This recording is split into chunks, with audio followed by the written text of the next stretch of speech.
Democrats are hailing Doug Jones' victory as a moral triumph not just for Alabama but for the entire country. His election is a political shot in the arm for Democrats who believed the Senate seat in Ruby Red, Alabama was unattainable. A referendum on GOP candidate Roy Moore, who faced multiple accusations of sexual misconduct toward the end of the race, and on President Donald Trump, who endorsed Moore. While his election has powerful political repercussions, Jones becoming the 47th Senate Democrat, 2 independents caucus with the Democrats, will likely have only a modest impact on Republicans' ability to accomplish their legislative goals, although his joining the Senate will be a strong catalyst for Republicans to finish their major agenda items before he is sworn in. The biggest difference that Jones can make, in terms of Senate votes, is on bills and nominations requiring only a simple majority of 51 votes, like budget-related measures and judicial nominees. Tonight, people across Alabama stood up and loudly rejected one of the most troubling and unfit candidates for Senate that I can recall, and they just as loudly rejected efforts by President Trump and Republicans to put this person in office. On taxes, Jones' victory could vex Republicans' count if he is sworn in before Congress sends its bill to Trump's desk.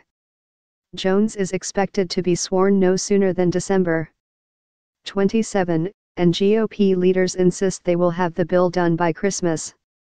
But if they fail to advance the bill before Jones is seated, Republicans can afford to lose only one of their 51 votes in the Senate and still pass the bill on a party line vote, with Vice President Mike Pence acting as a tiebreaker.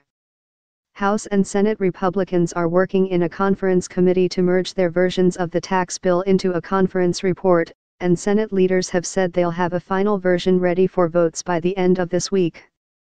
But Sen. Bob Corker, R10, voted against the Senate's initial version of the bill. So in the event he is still a no vote and Jones is sworn in before the conference report is voted on in Congress, Senate leaders will not have any margin for losing additional Republicans.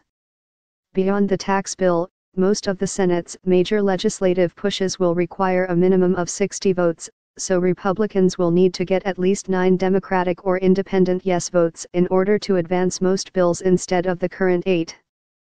Jones has political views in keeping with his party's mainstream.